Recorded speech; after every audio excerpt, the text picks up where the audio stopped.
ரிஷபராசி நேயர்களை, உங்களுக்கு ஆணி மாத ராசி பலன்கள் எப்படி இருக்குது? கிருத்திகை நட்சத்திரம் ரிஷபராசி, ரோகிணி நட்சத்திரம் ரிஷபராசி, மிருகசீரிஷ நட்சத்திரம் ரிஷபராசி. இந்த ரிஷபராசி அப்படின்னு சொல்லும்பொழுது நீங்கள் பார்த்தீங்கன்னா பழகுவதற்கு இனிமையானவர்கள். உங்களுடைய ராசியே யார்கிட்டையும் ரொம்ப ஒரு இதெல்லாம் இருக்க மாட்டேங்க, இனிமையாக இருக்கக்கூடியவர்கள். அதே போல் அடிக்கடி மாறாமல் ஒரே விதமாக வாழணும்னு பிரியப்படுபவர்களாக இருப்பீங்க. சில பேர் பார்த்தீங்கன்னா என்ன சொல்லுவாங்கன்னா, இவங்க கற்பனை பண்ணுறதுல கோட்டை கட்டி வாழ்வார்கள் அப்படின்லாம் சொல்லுவாங்க சில பேர். அதே போல் எந்த ஒரு சூழ்நிலையாக இருந்தாலும் உங்கள் ஜாதகப்படி நீங்கள் எதிர்நீச்சல் போட்டு கண்டிப்பாக நீங்கள் சக்ஸஸ் பண்ணக்கூடிய சூழ்நிலை உங்கள் ஜாதகத்தில் கண்டிப்பாக உண்டு. அதே போல் ஒரு பெண்களாக இருந்தால் கூட நம்ம இப்படி தான் இருக்கணும், இந்த மாதிரி தான் நம்ம லைஃப்பில் மேலே வரணும், இப்படி கஷ்டப்பட்டாலாவது இப்படி நம்ம வந்துடுவோம் அப்படிங்கிற இருக்கக்கூடிய ஒரு குணாதிசயங்கள் எல்லாமே ரிஷபராசி பொறுத்தளவுக்கு உண்டு. இதே ரிஷபராசி நிறைய பிரச்சனைகளை எவ்வளோ சந்திச்சிருக்கேன் தெரியுமா?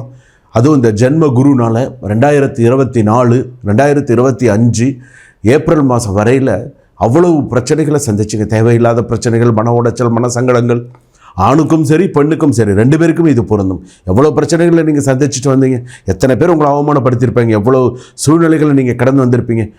உதவி செய்ய போய் எத்தனை பேருக்கு நீங்கள் பிரச்சனைகளை நீங்கள் அனுபவிச்சு ஐயோ பாவம் நினச்சது ஒரு தப்பா அப்படிங்கிற மாதிரிலாம் எத்தனை பேர் உங்களுடைய கெட்ட அனுபவங்கள் இருக்கும். சும்மா இப்போ இது பண்ணால் நம்ம தேவையில்லாமல் ஸ்டேஷன் போலீஸ் கேஸுன்னு நம்ம எத்தனை பேர் நம்ம அலைஞ்சிருப்போம். இது எல்லாமே அந்த ரிஷபராசி பொறுத்தளவுக்கு அத்தனையுமே பார்த்திங்கன்னா அவ்வளோ ஒரு மன உளைச்சல், மன சங்கடங்கள். மத்தளத்துக்கு 2 பக்கெட் அடினா உங்களுக்கு 4 பக்கமே அடி தான். அவ்வளோ பிரச்சனைகள் சந்திச்சு, வேலையில் சந்திச்சிங்க, சொந்த தொழிலில் லாஸ் ஆகி சந்திச்சிங்க, அவ்வளோ பிரச்சனைகளை நீங்கள் சந்திச்சிங்கல்ல. அதெல்லாம் இந்த ரிஷபராசிக்கு இப்போ பார்த்திங்கன்னா இப்போ அந்த ராசிக்கு அந்த குரு மாறினதுக்கு அப்புறமா ஒரு சில விஷயங்கள் நம்ம கண்ணு முன்னாடி போகுமா இல்லையா? ஆஹா, நம்ம இந்த மாதிரிலாம் இருக்குல்ல, நம்ம இப்படிலாம் கஷ்டப்பட்டோம்ல, செஞ்ச தவறே நம்ம திரும்ப செய்யக்கூடாதுன்னு எத்தனை பேர் நினைப்பீங்க? நம்ம தப்பு செஞ்சிட்டோம், இனி தப்பு செய்கிறது ஓகே, அந்த செஞ்ச தப்பையே திரும்ப செய்யாமல் ஓரளவுக்கு இனிமேல் நம்ம இப்படி தான் இருக்கணும்னு இனிமேல் முழிச்சுக்கிறவங்களாம் இருப்பீங்களே, அதுதான் நீங்கள். அதை மட்டும் ஞாபகம் வச்சுக்கோங்க. அதே போல் இப்போ இருக்கக்கூடிய கால பலன்கள், இப்போ இருக்கக்கூடிய இந்த ரிஷபராசிக்குரிய இந்த பலன்கள் அப்படின்னு எடுத்துக்கும் பொழுது இந்த ஆணி மாதம் உங்களுக்கு எப்படி இருக்கும்? ஆணி மாதம் உங்களுடைய சூழ்நிலைகள்லாம் எப்படி இருக்கும்? உங்களுடைய படிப்பு, உங்களுடைய மற்ற விஷயங்கள், தொழில் சார்ந்த விஷயங்கள், கணவன் மனைவி எல்லாருமே எப்படி இருக்கும் அப்படிங்கிறத நம்ம தெரிஞ்சுக்கலாம். தொழில் விஷயம் அப்படின்னு எடுத்துட்டோன்னா ஆணி மாதத்தில் தொழில் சம்மந்தப்பட்டது மத்தியமமாக இருக்கும். ரொம்ப ஓகோன்னு சொல்ல மாட்டேன், தாழ்ந்தும் சொல்ல மாட்டேன், மத்தியமாக இருக்கும். மத்தியமம்னு சொன்னால் ஆவரேஜாக போகிறது சில விஷயங்கள் எல்லாமே. வேலை அப்படின்னு எடுத்துடணும்னு சொன்னால் வேலையில் உங்ககிட்ட நிறைய பேர் பிரச்சனை பண்ணுவாங்கங்க. வேலையில் நிறைய பேர் பிரச்சனை பண்ணுவாங்க. நீ செய்கிறது இது சரியில்லை, அது சரியில்லை, உங்களை ஏதாவது குற்றம் சொல்லிகிட்டே இருப்பாங்க, பிரச்சனை பண்ணிகிட்டே இருப்பாங்க. நீ என்னதான் கஷ்டப்பட்டு வேலையே செஞ்சு காமிச்சாலுமே உங்களை ஏதாவது சில விஷயங்கள் உங்களை தப்பு சொல்லிகிட்டே தான் இருப்பாங்க. மனசே வேலை விட்டு போயிடலாமாங்கிற எண்ணம் கூட சமயத்தில் இந்த ஆணி மாதத்தில் வரும். கவனமாக இருங்க. கடன் சம்மந்தப்பட்டது, அதாவது தேவைக்கு கடன் இருக்கணும். நிறையா பார்த்தீங்கன்னா நீங்கள் கடன் சேர்த்துட்டே உங்கள் ஜாதகப்படி போனீங்க அப்படின்னு சொன்னால் நிறையா பொருள் நஷ்டம் வரத்துக்கான வாய்ப்புகள் நிறையா உண்டு. கணவன் மனைவி அப்படின்னு சொன்னால் தயவு செய்து மனைவி சொல்லக்கூடிய ஆலோசனையும் நீங்கள் கேட்டால் தான் உங்களுக்கு அடுத்தது உங்களுக்கு சரியாக வரும். நீ என்ன சொல்கிறது, நான் என்ன கேட்குறது அப்படிங்கிற மாதிரி இருந்தீங்கன்னு சொன்னால் அந்த இடத்துல சண்டை சச்சரவும் நிறையா வரும். அதே போல் பார்த்திங்கன்னா பெண்கள் அப்படின்னு எடுத்துக்கிட்டிங்கன்னா பொறுமை, நிதானம் ரொம்ப தேவை. கோவப்படக்கூடாது. எந்த இடத்துல நீங்கள் நிதானமாக இருக்கணுமோ அந்த இடத்துல நிதானித்து சில விஷயங்களை செயல்படணும்.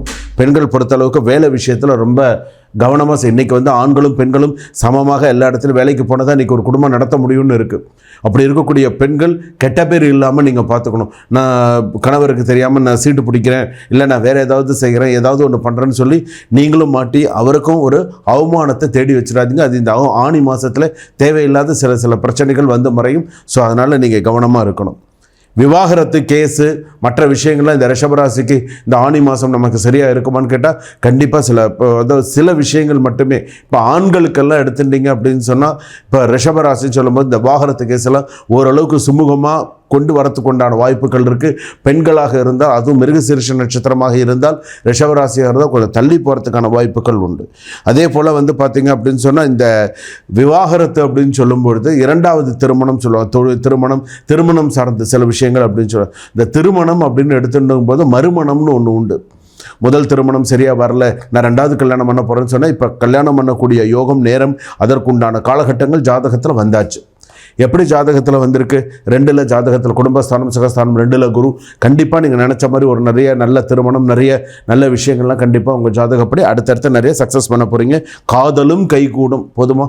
காதலும் கைகூடும். பேசுகிறீங்களா? ஓரளவுக்கு நேற்று கூட யாரோ சொல்லியிருந்தாங்க, சுவாமி எனக்கு நான் இது மாதிரி ஒரு பொண்ணை ப்ரப்போஸ் பண்ணியிருக்கேன் அப்படின்னு. எப்பப்பா ப்ரப்போஸ் பண்ணேன்? நேற்று தான் சாமி ப்ரப்போஸ் பண்ணினேன், எடுத்தோடனே கோவப்பட்டாங்க அப்படின்னாரு. என்ன சொன்னேன், இன்னும் ஒரு 2-3 நாள் கழிச்சு நீ பேசுப்பா, உனக்கு இந்த மாதத்தில் உனக்கு ஏதாவது நிறைய நல்ல விஷயங்கள்லாம் வரும் அப்படின்னு. அதே போல் அவர் மனசில் ஒரு இது உண்டு, சரி ரைட்டு நமக்கு இது ஓரளவுக்கு நமக்கு கூடி வரும் அப்படின்னு சொல்லி அதெல்லாம் ஓரளவுக்கு கூடி வரத்துக்கான வாய்ப்புகள் உண்டு. சொத்து தொடர்பான சில விஷயங்கள்லாம் நிலுவையில் இருக்கும். சில பேருக்கு இந்த பத்திரப்பதிவு, இந்த தொழில் சொத்து சார்ந்த சில விஷயங்கள், அதாவது இந்த இட பிரச்சனை அப்படிங்கிறது நிறையா வரும். இப்போ 2 கிரவுண்டு 3 கிரவுண்டு இடம் இருக்குது, பக்கத்தில் இடம் இருக்குது அப்படின்னு சொன்னால் உங்கள் இடத்த பாதி ஆக்கிரமிப்பு பண்ணுற மாதிரி வரும். சில விஷயங்கள்லாம் தேவையில்லாமல் கொஞ்சம் சண்டை போட்டு உங்கள் இடத்துக்குள்ளே வருவான். ஸோ அதிலெல்லாம் கொஞ்சம் கவனமாக இருக்கும். கலைத்துறையில் இருக்கக்கூடியவர்களுக்கு ரிஷபராசி பொறுத்தளவுக்கு நல்ல ஒரு வாய்ப்புகள், புதிய வாய்ப்புகள் நிறைய தேடி வரும். நல்ல இந்த காமெடி நடிகர்கள் இவங்களுக்கெல்லாம் இந்த ரிஷபராசி பொறுத்தளவுக்கு புதுசாக நிறையா வாய்ப்புகள் வரும். அதிலிருந்து ஒரு படி நிறையா முன்னுக்கு வரக்கூடிய ஒரு சில சூழ்நிலைகள் எல்லாம் உண்டு.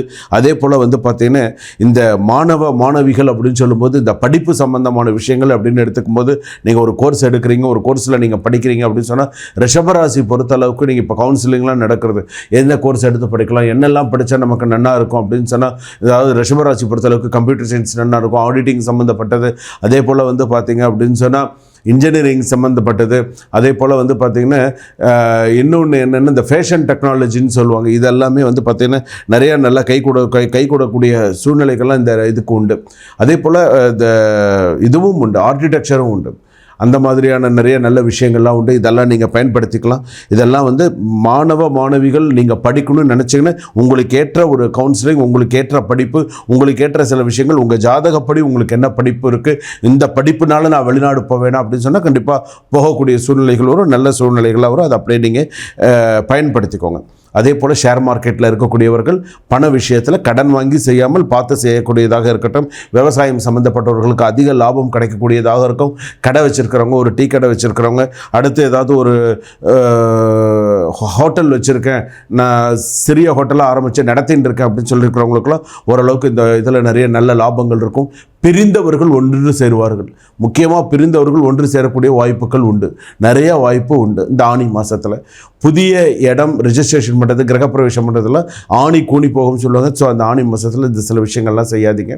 முக்கிய டிசிஷன் எடுக்கிறது, கையெழுத்து போடுறதுலாம் அதிக கவனம் தேவை. ஸோ ரிஷபராசி பொறுத்தளவுக்கு நீங்கள் செல்ல வேண்டிய ஆலயம், நீங்கள் வழிபாடு செய்யக்கூடியது அப்படின்னு சொன்னால் ரிஷபராசி பொறுத்தளவுக்கு இப்போ இருக்கக்கூடியது பார்த்திங்கன்னா கால பைரவர் வழிபாடு பண்ணுங்கள், சக்கரத்தாழ்வார் வழிபாடு பண்ணுங்கள்.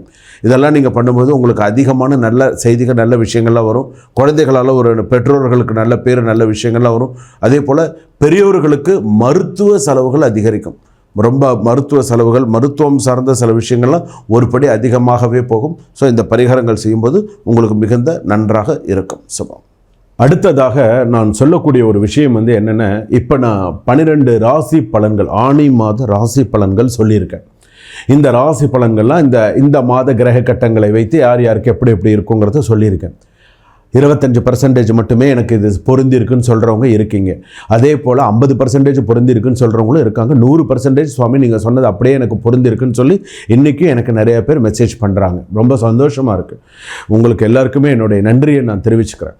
ஏன்னா சில பேருக்கு 100% நீங்கள் சொல்லக்கூடிய பொது பலன்களே சரியாக இருக்குது. சில பேருக்கு என்ன தெரியுமா சொல்லும், இதெல்லாம் எனக்கு ஒன்றும் சரியாக இல்லையே, இதெல்லாம் எனக்கு ஒன்றும் செட் ஆகலையே, இவங்க சொன்னதெல்லாம் இவர் சொன்னதெல்லாம் எனக்கு எதுவுமே இல்லை அப்படின்னு சொல்லுவாங்க. நிறைய விஷயங்கள் இருக்குது சொல்லுவாங்க. ஆனால் உங்களுடைய சுயஜாதகம் அப்படின்னு ஒன்று இருக்குது. சுயஜாதகம் அப்படின்னு ஒன்று இருக்குது. உங்கள் ஜாதகத்தை டிஸ்கிரிப்ஷனில் நம்பர் கொடுத்துருக்கு. அப்போ உங்கள் ஜாதகத்தை பார்த்து உங்களுடைய லக்னம் என்ன, உங்களுடைய கிரகங்கள்லாம் எந்தெந்த ஸ்தானத்தில் இருக்குது, நல்லா இருக்கா, இந்த ஆணி மாதம் எப்படி இருக்கும், நீங்கள் நினச்ச விஷயங்கள்லாம் கரெக்டாக இருக்கான்னு ஒரு அப்பாயின்மெண்ட் வாங்கிட்டு நீங்கள் ஜாதகம் பார்க்கணும்.